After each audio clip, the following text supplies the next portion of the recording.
अस्सलाम वालेकुम।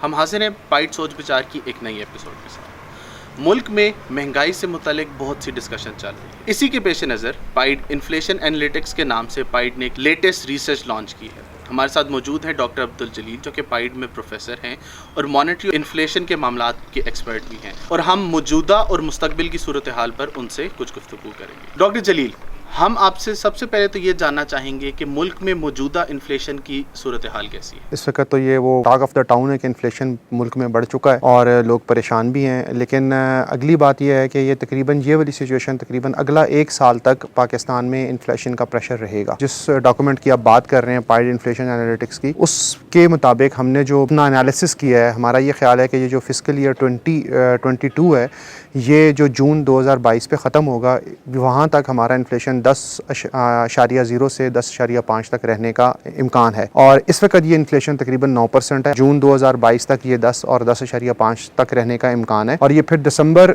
2022 तक बढ़ते हुए ये इसका नंबर 11 और 11.5 तक जा सकता है। मतलब ना सिर्फ एक आम पब्लिक इसको सोच रही है, बल्कि हम इकोनॉमिस्ट भी इसको यही सोच रहे हैं कि हम मुल्क में इन्फ्लेशन की सूरत हाल काफ़ी मुश्किल है अगला 1 साल 12-14 महीने जो भी हम सामने देख रहे हैं। स्टेट बैंक और IMF की भी कुछ इन्फ्लेशन से मुतालिक प्रोजेक्शंस हैं, लेकिन वो आपकी रिसर्च से मुख्तलिफ हैं। तो आप इस नतीजे पर कैसे पहुंचे कि 10 से 10.5% के दरमियान रहेगी? जो IMF है, स्टेट बैंक ऑफ पाकिस्तान है, ये एशियन डेवलपमेंट बैंक है, या कुछ और इदारे हैं, वो तकरीबन सिंगल डिजिट प्रोजेक्ट कर रहे थे या कर रहे हैं कि वो 10 से कम रहेगा इन्फ्लेशन। हमारा ये ख्याल है कि ये डबल डिजिट में जाएगा 2022 तक। हमारा तरीकाकार ये रहा है कि हमने बेसिकली 2 तरीके इस्तेमाल किए हैं। एक तो हमने मैक्रो इकोनोमेट्रिक मॉडल्स इस्तेमाल किए हैं, जो कि एक साइंटिफिक तरीका पूरी दुनिया में मशहूर है, और डिटेल के लिए आप हमारा डॉक्यूमेंट देख सकते हैं। और दूसरा तरीका हमने ये किया है कि हमने जो हमारे इंडस्ट्री एक्सपर्ट्स हैं जितने भी मौजूद हैं इस वक्त, जिनका इन्फ्लेशन के नंबर से कुछ लेना देना है या वो इन्फ्लेशन के नंबर को समझते हैं, हमने उनसे एक सर्वे किया है। हमें तकरीबन 61 लोगों ने रिस्पॉन्ड किया था। उसमें से 80% लोगों का ये ख्याल था कि जो इन्फ्लेशन है वो डबल डिजिट तक रहेगा। यानी कि इसमें आप 3 एस्पेक्ट समझ लें। एक तो आम जनता, आम लोग, वो भी ये कह रहे हैं कि महंगाई बहुत हो गई है। हमारा जो एक साइंटिफिक नुक्ता नज़र है वो भी, और एक हमारा जो हम जिसको इंडस्ट्री एक्सपर्ट्स एनालिसिस कह रहे हैं वो भी, हम तकरीबन तीनों इस बात पे मुत्तफिक हैं कि इन्फ्लेशन बढ़ रहा है और अगले 1 साल तक बढ़ता रहेगा। फ्यूल प्राइसेस पिछले कुछ अरसे से मुसलसल बढ़ती जा रही हैं, और फ्यूल प्राइसेस का बढ़ना अक्सर इन्फ्लेशन से लिंक किया जाता है। आपकी रिसर्च इस पर क्या कहती है? ठीक है, फ्यूल की वजह से हमारी प्राइस बढ़ रही है, उसका एक कंपोनेंट है, लेकिन हमारा जो इन्फ्लेशन आ रहा है वो ब्रॉड बेस्ड इन्फ्लेशन है। ब्रॉड बेस्ड से मुराद ये है कि सिर्फ फ्यूल कंट्रीब्यूट नहीं कर रहा है, इसमें फूड भी कंट्रीब्यूट कर रहा है, इसमें फ्यूल भी कंट्रीब्यूट कर रहा है, इसमें हाउस रेंट भी कंट्रीब्यूट कर रहा है, और इसमें बाकी कमोडिटीज़ हैं वो भी कंट्रीब्यूट कर रही हैं। मैं थोड़ा सा डिटेल में आपको ये बताऊँ कि हमने तकरीबन 94 कमोडिटीज़ पे एनालिसिस किया है। 94 वो कमोडिटीज़ जो आम लोग इस्तेमाल करते हैं, उनमें से 70 कमोडिटीज़ ऐसी हैं जिनमें इन्फ्लेशन बढ़ रहा है। 70 कमोडिटीज़ का बढ़ने का मतलब ये है कि सिर्फ फ्यूल प्राइस इम्पैक्ट नहीं कर रही है और बहुत सारी चीज़ें भी इम्पैक्ट कर रही हैं।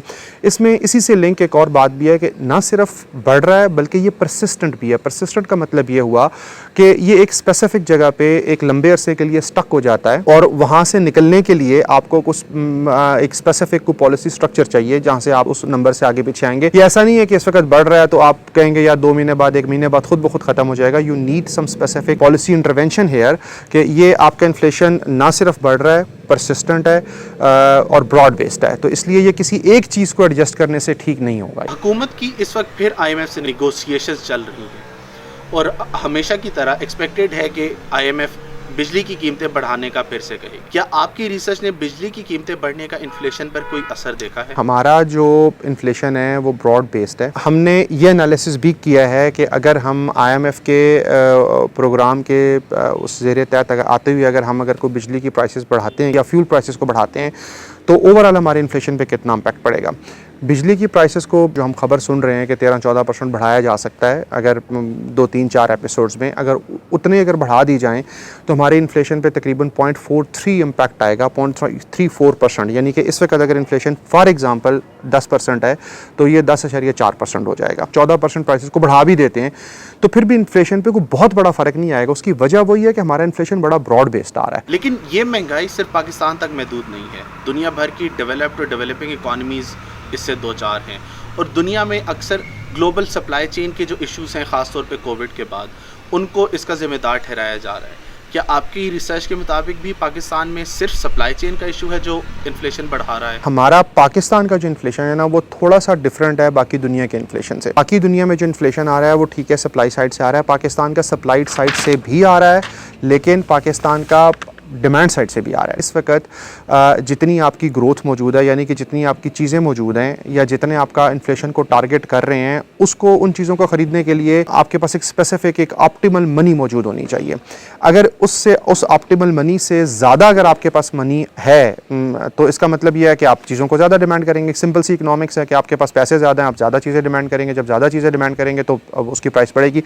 اس فینومینا کو ہم اپنی ٹرمز میں اس کو مانیٹری یا منی اوور ہینگ کہتے ہیں. تو پاکستان میں اس وقت منی اوور ہینگ کی ایک سچویشن موجود ہے. یہ صرف میں نہیں کہہ رہا ہوں بلکہ میرا خیال ہے کہ ہمارے پالیسی میکرز کو بھی پتہ ہے. اسٹیٹ بینک آف پاکستان نے کیش ریزرو ریکوائرمنٹ کو بڑھایا ہے 1% سے. تو وہ مطلب ایک انالیسس یہ ہے اگر جتنا انہوں نے بڑھایا تقریباً یہ اگلے کچھ دنوں میں تقریباً 150 170 180 بلین روپیہ تقریباً مارکیٹ سے سک کرنا چاہ رہے ہیں یا سک ہو سکتا ہے. اس کا مطلب یہ ہے کہ وہ یہ سمجھ رہے ہیں کہ اس وقت جو منی گروتھ ہے وہ ایک آپٹیمل منی گروتھ ہے یا ایک ریفرنس منی گروتھ سے زیادہ ہے. اسٹیٹ بینک اپنی اگلے 2 مہینے کی مانیٹری پالیسی اناؤنس کرنے جا رہا ہے. آپ نے پریڈکٹ کیا کہ یہ انفلیشن جو ہے یہ اگلے 1 سال تک جاری رہے گی. تو اس کے پیش نظر آپ کے خیال میں اسٹیٹ بینک کے پاس کیا پالیسی آپشنز رہ جاتے ہیں؟ پالیسی آپشن اسٹیٹ بینک کے پاس یا گورنمنٹ کے پاس ایک ٹرکی سچویشن ہے. اس وقت 3 بڑے کام کر سکتے ہیں یہ. فار ایگزامپل ایک یہ کام کر سکتے ہیں کہ انٹرسٹ ریٹ کو بڑھا دیں. نیگیٹو سائڈ پہ کیا ہوگا, آپ کی منی گروتھ, آپ کی گروتھ ہے جو اکانومی کی گروتھ ہے وہ آپ کی کولیپس کر جائے گی. دوسرا کچھ اکانومسٹ کہہ رہے ہیں کہ جی جتنا بھی یہ پریشر آ رہا ہے وہ ایکسچینج ریٹ ڈیپریسیشن کی وجہ سے آ رہا ہے. اگر ہم ایکسچینج ریٹ کو اپریشیٹ کرتے ہیں یا ڈیپریسیشن کو روکنے کی کوشش کرتے ہیں تو اس سے آپ کو فارن ایکسچینج کے اوپر ریزرو کے اوپر ہٹ کھانا پڑے گی. لیکن آپ نے اسپیسیفکلی ریفر کر رہے ہیں مانیٹری پالیسی کو جو 2 دنوں میں یا 3 دنوں میں اناؤنس ہونے جا رہی ہے. تو میرا یہ خیال ہے کہ وہ 1 گو میں نہیں جائے گا اسٹیٹ بینک آف پاکستان یا اس کو نہیں جانا چاہیے. اس نے اگر اپنے ہمارا وہ ہم نے ایک سینیریو انالیسس کر کے دیا ہے کہ وہ اگلے کوئی 2 3 4 ایپیسوڈ میں اس کو تقریباً اگر وہ 300 بیسس پوائنٹ سے مطلب 75 بیسس پوائنٹ سے ہم نے انالیسس کرنا شروع کیا ہے کہ اگر 75 بیسس پوائنٹ سے بڑھاتی ہے تو کتنا امپیکٹ پڑتا ہے انفلیشن پہ. اگر 200 بیسس پوائنٹ سے بڑھاتی ہے, 300 بیسس پوائنٹ سے بڑھاتی ہے, تو ہمارا یہ خیال ہے, ہمارا انالیسس یہ کہتا ہے کہ اگر آپ نے انفلیشن کو سنگل ڈیجٹس تک لے کے آنا ہے تو یہ تقریباً اس کو نا 300 بیسس پوائنٹس کے آگے پیچھے تک اس کو 2 3 4 ایپیسوڈ میں اس کو بڑھانا چاہیے یا بڑھانا پڑے گا. بہت شکریہ ڈاکٹر جلیل. اس ڈاکیومنٹ کا لنک اس ویڈیو کے ساتھ اٹیچ کر دیا جائے گا.